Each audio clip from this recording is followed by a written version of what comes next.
মাত্র বাড়ি থেকে বেরোলাম, ঘড়ির কাটায় 1টা বাজে। আমাদের সাথে আছে রিমা আর আছে সৈকত।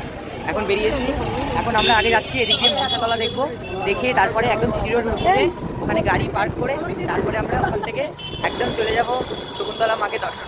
একবার দর্শন করা হয়ে গেছে, আরো একবার যাচ্ছি। এই যে ও দর্শন করেনি, ও বলছে আবার দর্শন করবে, ওর প্রথমবার।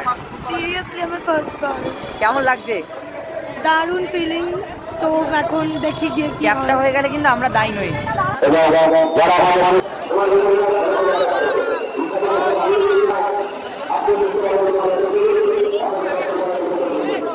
শকুন্তলা মাকে দেখার পরে আমরা চলে এসেছিলাম মনসাতলার বড় মাকে দেখতে। এটা হচ্ছে কোন্নগরের বড় মা, সেক্ষেত্রে এটা হচ্ছে সবচেয়ে পুরনো, সবচেয়ে প্রাচীন, তারপরে শকুন্তলা মা।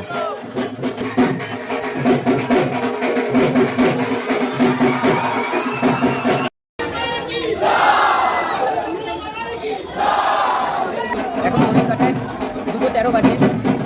এখন বলি চলছে মায়ের, একটাই মায়ের কাছে প্রার্থনা, মা সবাইকে ভালো রাখুক, সবার মঙ্গল করুক।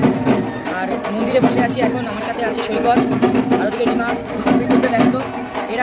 এরা বলি দেখেছে, আমি বই টলি দেখতে পারি না বলে আমি ওদিকে যাইনি। আমাদের মানে অনেক কথা হয় বলি নিয়ে, সেই সমস্ত আলোচনার জায়গা এটা নয়, তাই বললাম জয় মা। জয় মা। মা বলি দিয়ে তন্ত্র মতে মায়ের পুজো হয়, সেখানে তন্ত্র মতে, শাক্ত মতে বলি ছাড়া মায়ের পুজো।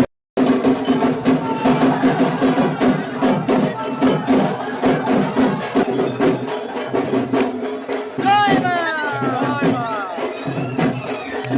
জয় জয় মা। ওকে দেখা, ওকে দেখা, ওকে দেখা। ওদের নাচছে, ওখানে নাচছে।